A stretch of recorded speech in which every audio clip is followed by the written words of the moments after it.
everyone. In case you don't know me, I'm Rebecca Slayton, Director of the Peace and Conflict Studies Institute. Delighted to welcome you to today's talk by David Cortright, who's a visiting scholar at the Reppy Institute and Emeritus at the University of Notre Dame. He's going to be discussing his chapter on incentivizing nuclear nonproliferation. David, as I mentioned, is Professor Emeritus of the Practice at the Keough, is that how you pronounce that? Keough School of Global Affairs at the University of Notre Dame. Previously, he was Director of Policy Studies at the Keough School's Kroc Institute for International Peace Studies and Director of the Institute's Peace Accords Matrix Project, which is the largest existing collection of implementation data on intrastate peace agreements.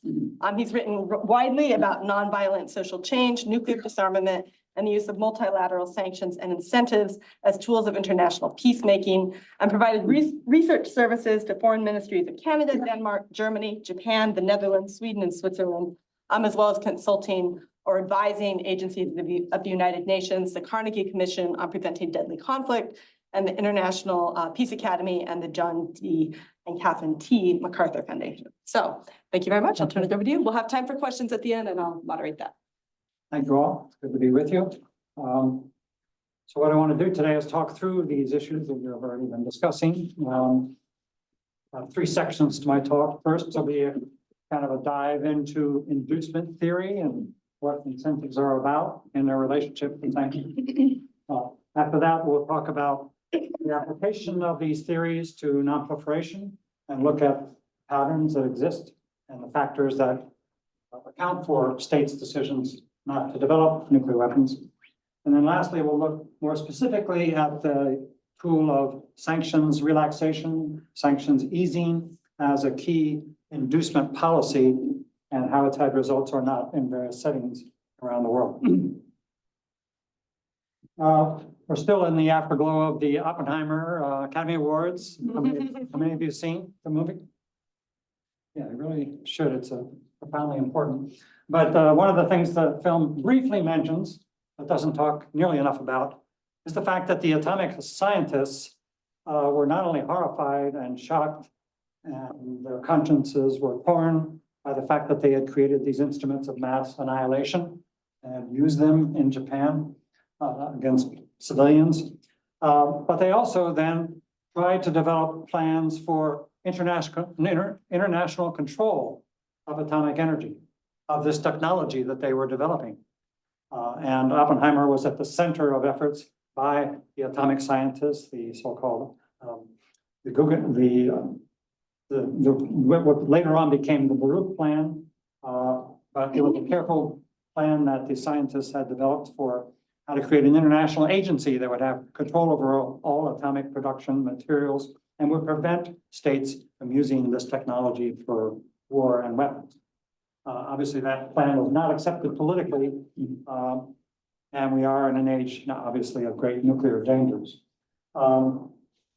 We've not created a single agency to control all atomic energy, but we have created the International Atomic Energy Agency, the IAEA, which over the decades has emerged as a very significant tool and mechanism for helping states control their nuclear energies. It has a dual function. On the one hand, it helps states to develop civilian nuclear technology, which is part of the Nonproliferation Treaty. And secondly, it tries to monitor and verify their compliance with the Nonproliferation Treaty, the NPT. NPT was adopted at the United Nations in 1970. And since then, it's been remarkably effective as an agreement in which now 189, 190 states have signed up to the NPT and have agreed not to develop nuclear weapons. And the NPT system is not just the agency itself, but now dozens of other agreements and agencies that have been developed over the decades to assist in the process of controlling atomic energy and trying to prevent it from being used for weapons purposes. All of this has had an important effect, and we are today, someone was asking about whether nuclear weapons issues, I think you in the back, whether it's salient or not, certainly not like it was in the 1980s, but there has been an increase in public awareness of nuclear dangers because, of course, the war in Ukraine and Russia's frequent nuclear threat to use nuclear weapons. And I think even the Oppenheimer film gave it some boost as well. So there's a concern and a hope that more efforts can be taken to address what is arguably an increased threat of nuclear weapons actually being used. Although the question of their proliferation is less of a danger, at least near term. So that's what I want to talk about here is how that non-proliferation system has worked and how it's based on inducement theory, if you will. This gets us more into some core political science theory. So much of our international relations is rooted in hard realist position that military force is the fundamental arbiter of international affairs. Deterrence theory, that you must threaten the other side with destruction in order to get them to comply with your wishes. And as one who's advocated for nonviolent approaches and been part of peace movements for many decades, I've always felt that this approach is inadequate, and it's also often ineffective.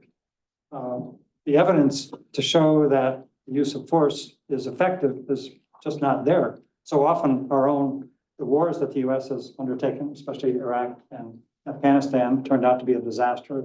We go back to Vietnam. And other states, Russia's finding as well that its ability to subdue Ukraine is less than they wanted. The use of force is just as a practical matter, not an effective means. But there's also, I think, some deeper theoretical issues here, and hopefully we can dwell on some of them. And I take inspiration from the work of Alexander George, a great political scientist.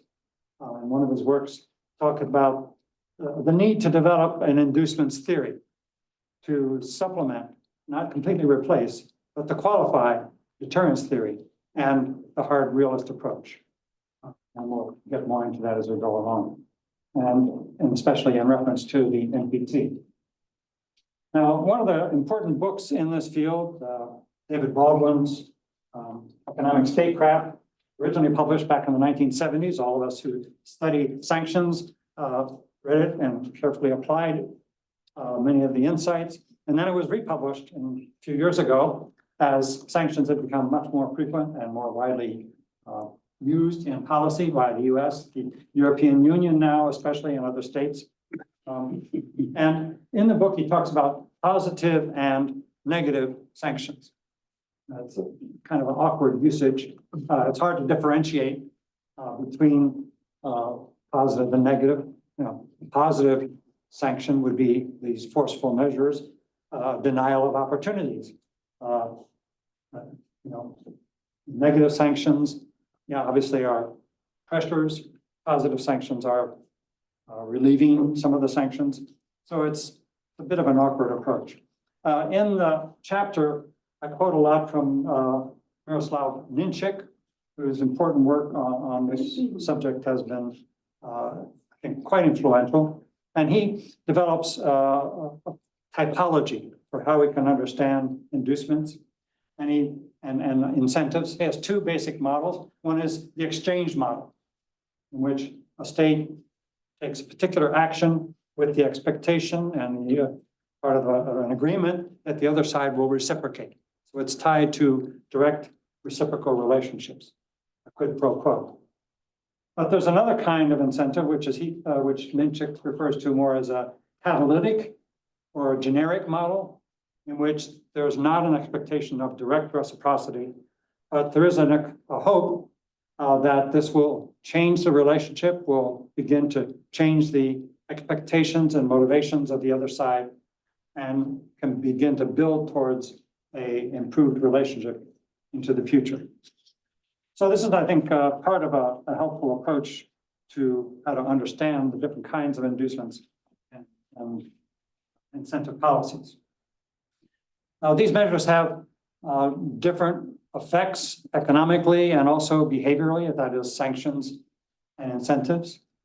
So if we think about the economic effects, for example, sanctions go against market forces.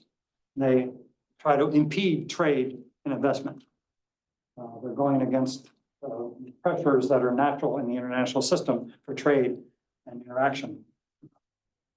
And they also, of course, lower economic well-being. They usually reduce the quality of economic opportunity in a society, and not just for the targeted leaders, but also for workers and communities. So there are many negative economic dimensions that sanctions are intended to create. Incentives, on the other hand, go with the market, where sanctions would take away or deny resources. Inducements actually can boost trade and create investment opportunities. Incentives go in harmony with market forces, not against them. There's also, I think, behavioral issues that are important to think about. The literature in sociology and psychology tells us a lot about the different approaches in these between positive and negative sanctions. And Baldwin develops this at some length. Incentives foster cooperation and goodwill, while sanctions create a sense of hostility and separation. Threats tend to generate hope, reassurance, attraction. Threats send a message of hostility, whereas promises convey an impression of sympathy and cooperation and concern. So there's a lot of ways in which these two approaches have positive and negative effects, and the isolation that comes with the application of sanctions has many negative effects on society and on the possibilities for building cooperation. I've been greatly influenced, and I think all of us in the field of peace studies have, by the work of John Paul Lederach. He's really one of the premier peace building specialists and practitioners in the world. And he's used the tools of engagement and diplomacy with communities as a means of trying to build the foundations of peace at the community level, and then to try to build up from there to help societies resolve their differences without further armed conflict. And he has an engagement theory that he's applied to counter-terrorism policy, which I think fits well with the approach that it would be applicable in proliferation. So the opposite, of course, of engagement is isolation. It's the coercive measures, applying more and more pressure in a society. And the theory is somehow that states that are under pressure will be more likely to yield to the demands of the sanctioning states. And that the people in that society will somehow magically generate the pain that they're suffering into pressure on the political leadership. Obviously, that doesn't work that way. And generations ago, well, decades ago, the great peace scholar Johann Galtung talked about this as the naive theory. And however naive it is, it's still widely practiced, and clearly doesn't work. Whereas engagement is a way of trying to understand, to open relationships and communication, first at the societal level, and then building up to a broader understanding that hopefully can begin to take shape at the political level as well. So I think there's a lot there where there's a harmony between the international level of states engaging and the practices and philosophy that emerges from community-based peace building. And the lessons that can be applied here, I think, are important for both sides.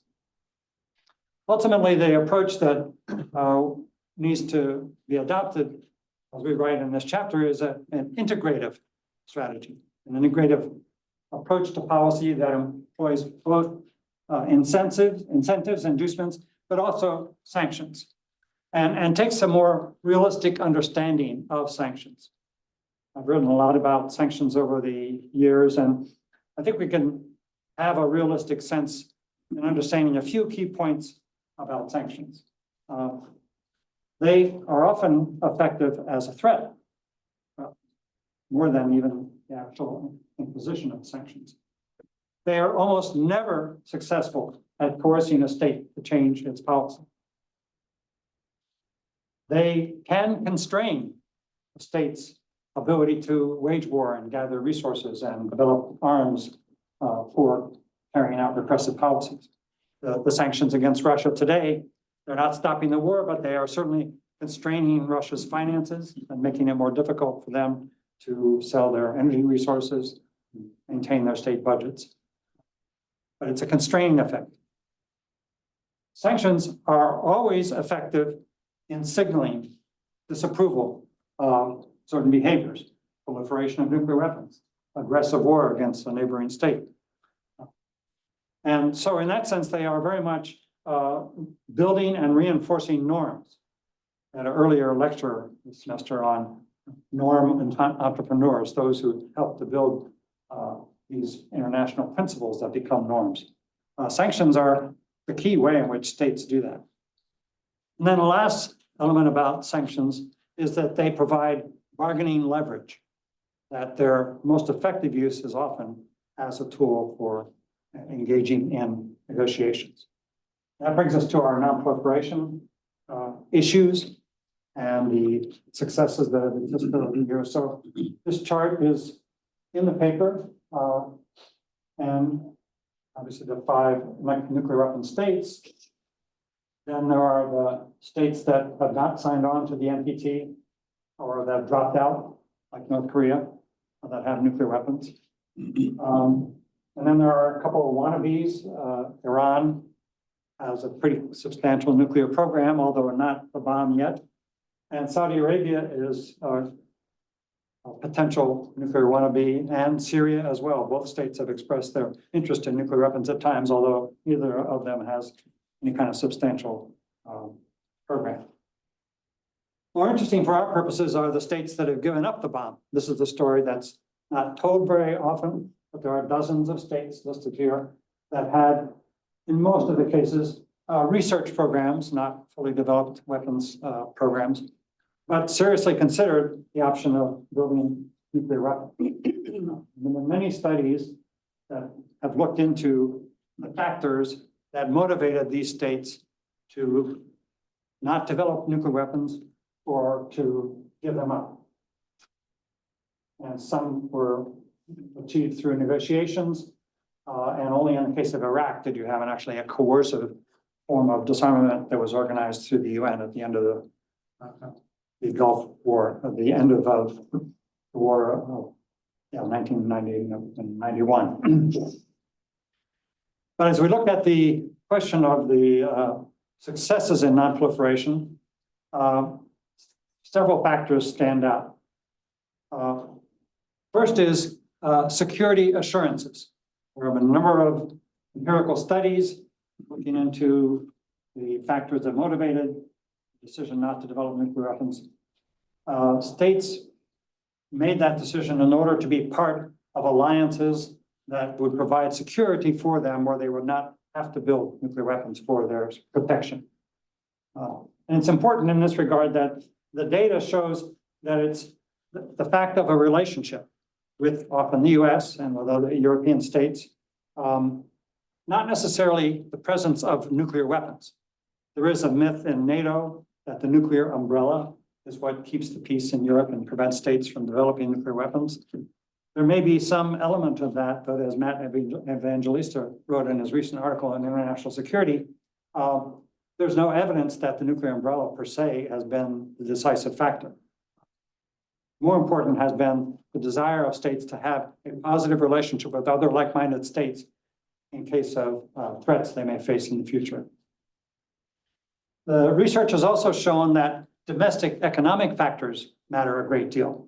That states that are more interested in integrating with the international marketplace, that are more democratic and open in their society, tend to be less likely to develop nuclear weapons. And then the third factor is the presence of inducement policies and inducement structures that convince states to want to be secure without developing the bomb. And this new book that's just come out by Jeffrey Kaplow is a really interesting look at the NPT system and how it has worked and why is it that 190 states have signed up and continue to comply with this agreement. And it's a massive system of reciprocation, and states agreed to join the NPT because of the restrictions that it imposes on other states. And based on what they see as the regime's success in convincing states to stay in the regime and to impose sanctions and other measures on those that don't comply. So it's an interesting and important study that's helped us to understand that states enter the NPT and stay in it to avoid isolation, but also to be part of the international system to go with and to attract greater investment and trade. And also, though, to have assurances that other states and trading partners will also be secure in the same system. So all of this is helping us to see that the NPT has these inducement reciprocal dimensions within it. Now let's focus more now on the issue of sanctions relief. My colleague Tom Biersteker in this chapter has been the leading author along with his colleagues at the Geneva Graduate Institute on sanctions relief. And they have a typology which I've kind of simplified into these items around goodwill, gestures, and this is an area where communications between states is important to make sure that the state that's being sanctioned understands that the sanctions will be lifted or eased when the other state complies with the demands of the sanctioning coalition. But then there can be relaxations of various measures, the delisting of individuals and entities. Give an example of this in terms of the sanctions against Russia right now. There's like, I lost track, I think it's like 30,000 sanctions are in force against Russia. And many of their big banks and top economic tycoons. But if there could be a bargaining dynamic with Russia, one way to signal good intention might be to ease sanctions on some of the economic players as a signal that the rest of sanctions could be eased if Russia were to agree.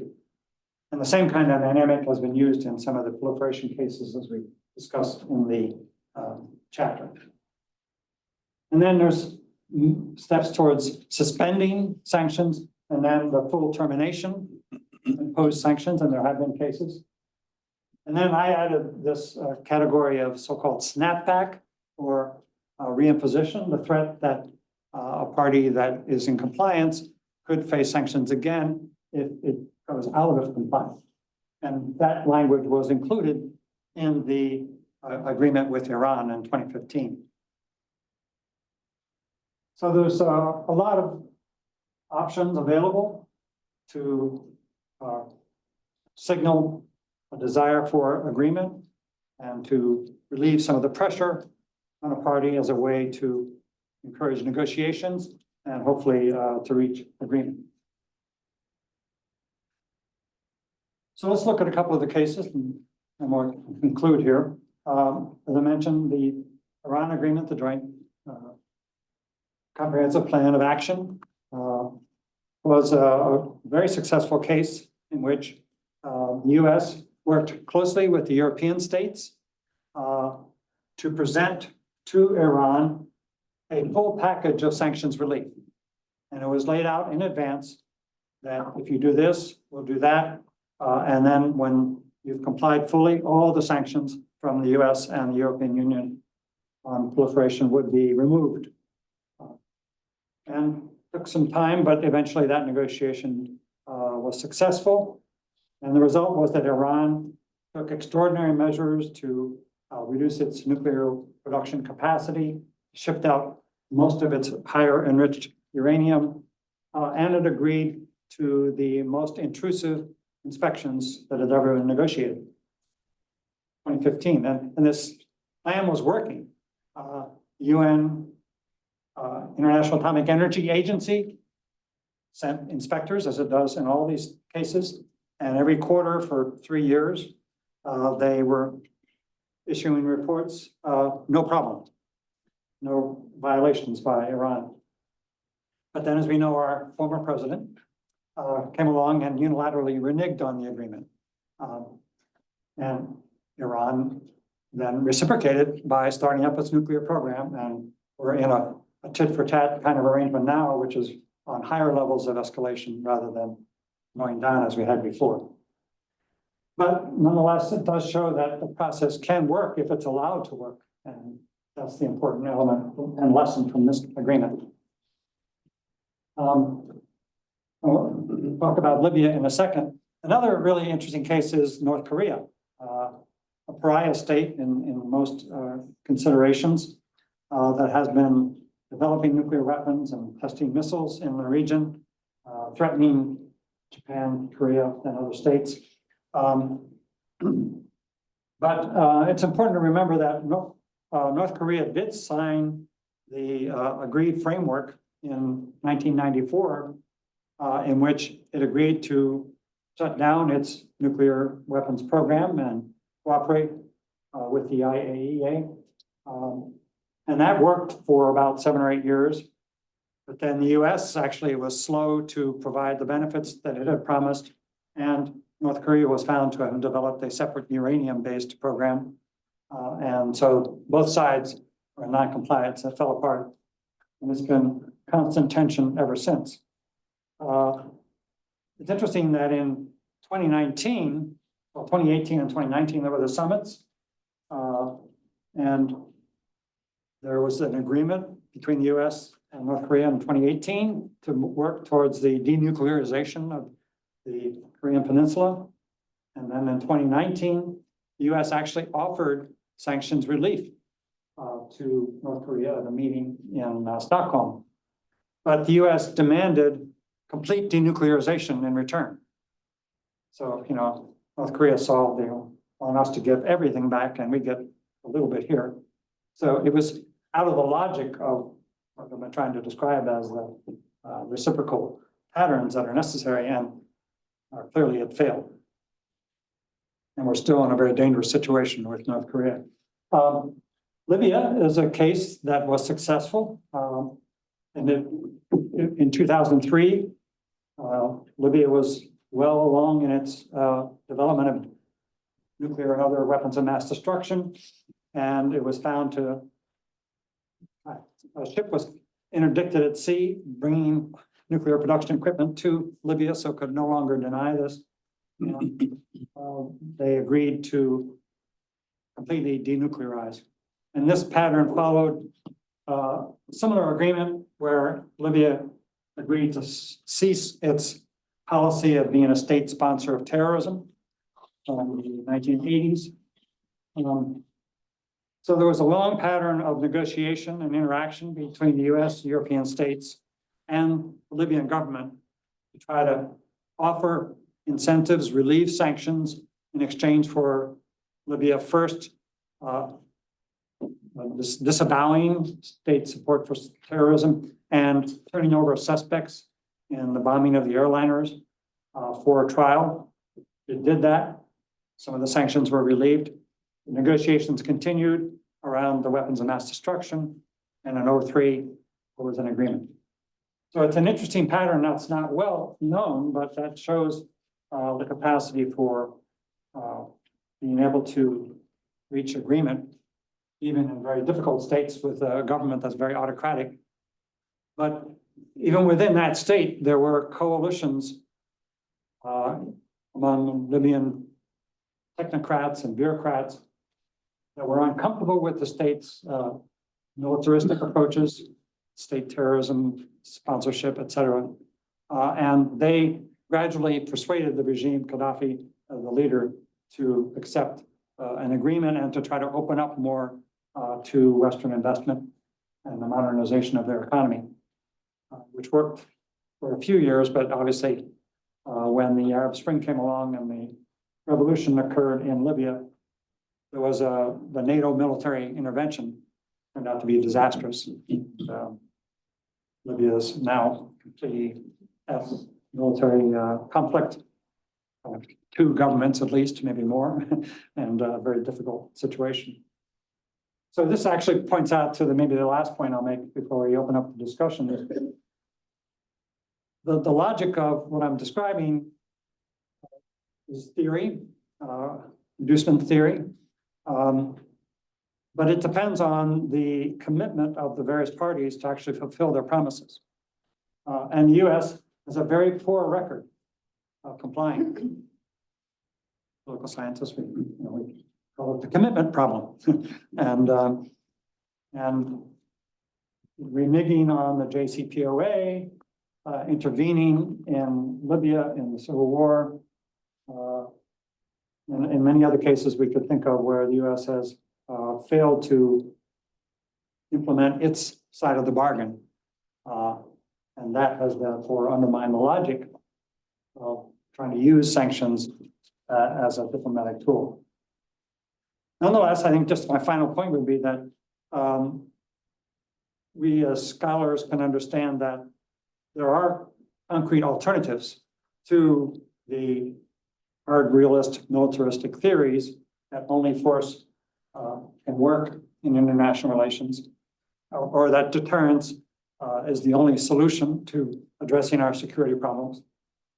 We can work through negotiations and diplomacy, and especially by using inducements and making specific offers or relieving pressures or providing benefits in exchange for building relationships, either in the broader sense, the catalytic or generic sense, as Minchik describes it, or in a specific direct reciprocity exchange model, where we'll give this benefit if you do that in exchange. These approaches can work, and they provide a logic and a theory about moving towards international cooperation at much lower risk and cost, with much potential great benefit if they're successful. So thank you, and I look forward to your questions.